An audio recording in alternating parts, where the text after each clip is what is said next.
Tisztelt lakosok, kedves fiatalok! Engedjétek meg, hogy bevezetőül néhány szóval bemutatkozzam. Balaska, született Csepedi Judit vagyok, 46 éves, 2 nagylány édesanyja. Születésem óta nagykéri lakos vagyok, jelenleg egy szlovák-osztrák vállalat munkatársaként dolgozom. A közelgő helyhatósági választások szavazólistáján mint 5-ös számú független polgármesterjelölt és 27-es számú független képviselőjelölt fogok szerepelni. Azért jelöltetem magam a polgármesteri posztra, mert külső szemlélőként nem vagyok elégedett a falu jelenlegi helyzetével. Úgy gondolom, hogy kellő szakmai tudással rendelkezem, amelyet a Nyitrai Mezőgazdasági Egyetem önkormányzat vezetésére szakosodó községi közigazgatás és régiófejlesztési szakon szereztem. A teoretikus ismeretek mellett a községi hivatalban végzett 10 éves munkatapasztalatomnak köszönhetően ismerem a hivatalban folyó munkát és a lakosok igényeit. Ha bizalmat szavaznak személyemnek, az új képviselőtestülettel azon fogok dolgozni, hogy a polgármester személye a községben egy összekötő kapocs legyen, és ne megosztó személy. A törvény értelmében ugyanis a polgármester a végrehajtó szerv, míg a képviselőtestület a döntéshozó szerv. Így van biztosítva a községi demokrácia, hogy a polgármester ne döntsön fontos dolgokról, hanem az a 11 személy, aki a lakosokat képviseli. Ezért fontos, hogy kinek adják szavazatukat. Köztudott, hogy községünk jelenleg nincs jó anyagi helyzetben. Már 2 éve nincsen hivatalosan jóváhagyott költségvetése, nem élt az uniós és hazai pályázati lehetőségekkel.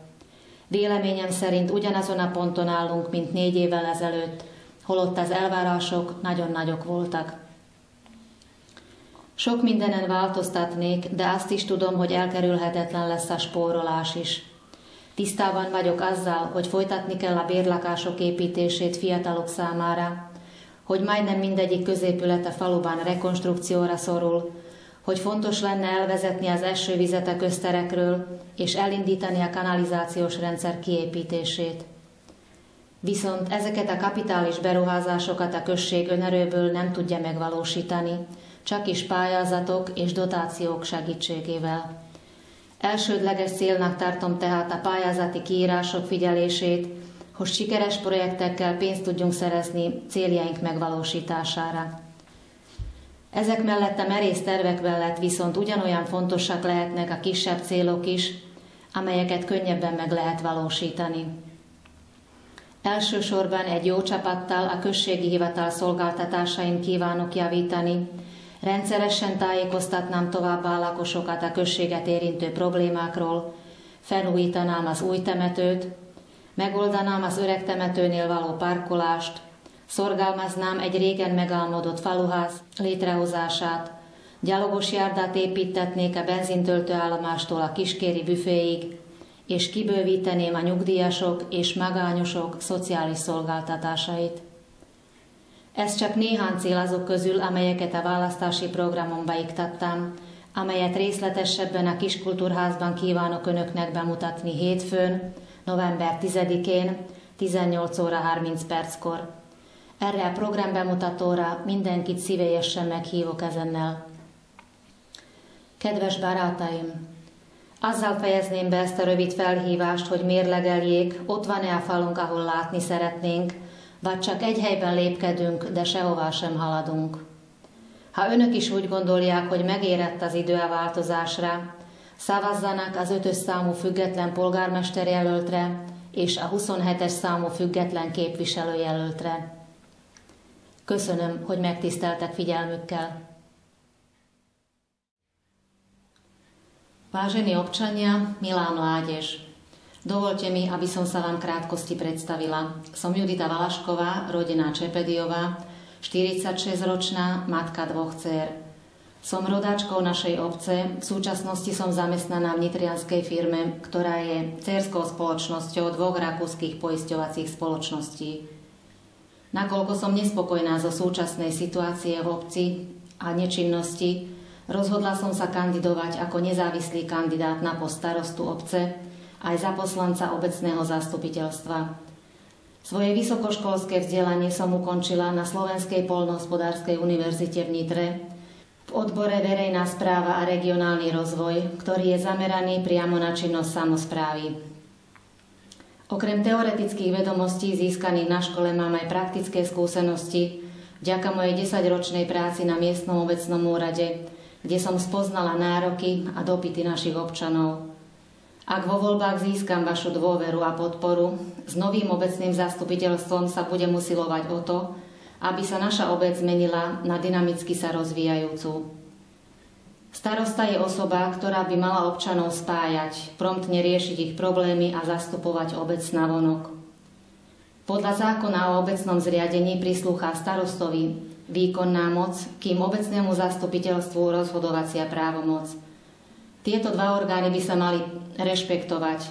Ich spoluprácou v obci je zabezpečené demokratické rozhodovanie, teda hlavne to, aby v dôležitých otázkach života obce nerozhodovala iba osoba starostu, ale minimálne tých 11 poslancov, ktorých si vyzvolíte. Preto je dôležité, komu dáte vo voľbách svoj hlas. Naša obec sa dnes nachádza v nepriaznivej finančnej situácii. Už 2 roky nemá schválený rozpočet, nevyužila fondy Európskej únie ani štátne dotácie. Stojíme bohužiaľ na tom istom mieste, kde sme boli pred 4 rokmi, hoci očakávania boli obrovské. Je veľa oblastí, kde by som urobila zmenu, ale zároveň bude potrebné aj šetrenie.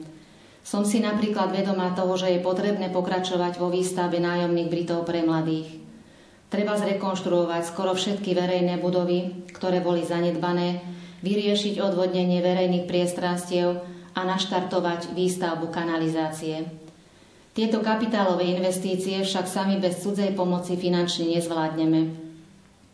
Hlavnou prioritou bude teda sledovať výzvy ministerstiev, reagovať na ne kvalitnými projektmi, aby sme na ich realizáciu získali dotácie. Rovnako dôležité sú však popri týchto odvážnych cieľoch aj tie menšie, ktoré sa dajú dosiahnuť ľahšie. V prvom rade by som s dobrým tímom skvalitnila prácu obecného úradu. Pravidelne by som vás informovala o činnosti obce, vynovila by som nový cintorín, dala by som vybudovať chodník od čerpacej stanice po malokýrsky bufet, zriadila by som dom ľudových tradícií a rozšírila sociálne služby pre seniorov a osamelých. Je to len niekoľko cieľov, ktoré plánujem s vašou pomocou uskutočniť, ale budem otvorená aj vašim novým nápadom. Môj kompletný volebný program vám plánujem predstaviť v Malom kultúrnom dome v pondelok 10. novembra o 18:30, na ktoré stretnutie vás srdečne pozývam. Milí priatelia, dúfam, že aj vy si myslíte, že naša obec má naviac, že stojíme na mieste a nikam sa nedostávame. Nedajte sa preto znova nahovoriť na nesplnené sľuby tých, ktorí už mali možnosť niečo dokázať, ale voľte zmenu. V nastávajúcich komunálnych voľbách na post starostu obce voľte číslo 5, za poslanca obecného zastupiteľstva voľte číslo 27. Ďakujem vám za pozornosť.